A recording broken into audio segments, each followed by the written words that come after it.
लोकसभा निवडणुकीत राज्यात काँग्रेस 18 जागांवर लढण्यावर कोर कमिटीची चर्चा। राज्यातील 7 जागांवर चर्चा झाल्याची माहिती।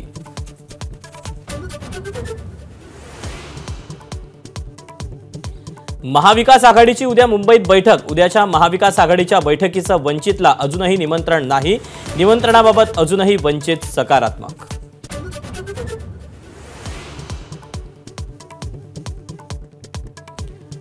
अरेला कार्य करून मला वातावरण बिघडवायचं नाही, माणुसकी कुणात आहे ते लोक ठरवतील। शिवतारेंच्या टीकेवर अजित पवारांची प्रतिक्रिया।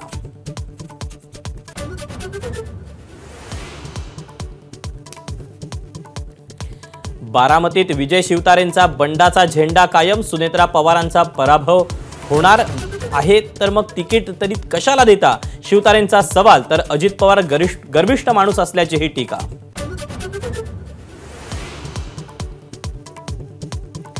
शिरूरमधून शिवाजीराव आढळराव पाटलांना अजित पवार गटाकडून उमेदवारी जाहीर। दिलीप मोहिते पाटलांसोबतच्या बैठकीत अजित पवारांची घोषणा।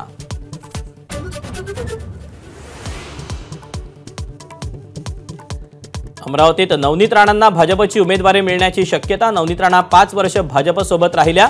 अमरावतीचा उमेदवार भाजपच्या चिन्हावरच लढेल, देवेंद्र फडणवीसांचं वक्तव्य।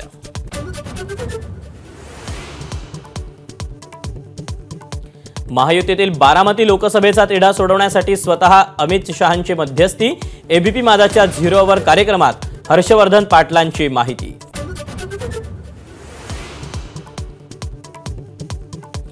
बजरंग सोनावणेंचा शरद पवारांच्या राष्ट्रवादीत प्रवेश, तर ज्योती मेटेंचा शुक्रवारी पक्षप्रवेश। बीडमधून लोकसभेची उमेदवारी कुणाला मिळणार याकडे लक्ष।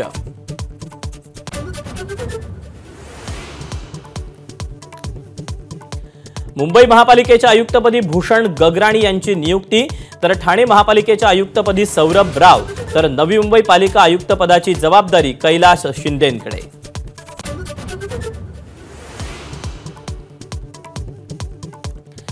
पंतप्रधान नरेंद्र मोदींची फोनवरून युक्रेनचे अध्यक्ष झेलेन्स्कींशी चर्चा आणि राजनैतिक मार्गांनीच शांतता प्रस्थापित करा, पंतप्रधानांचा झेलेन्स्कींना सल्ला।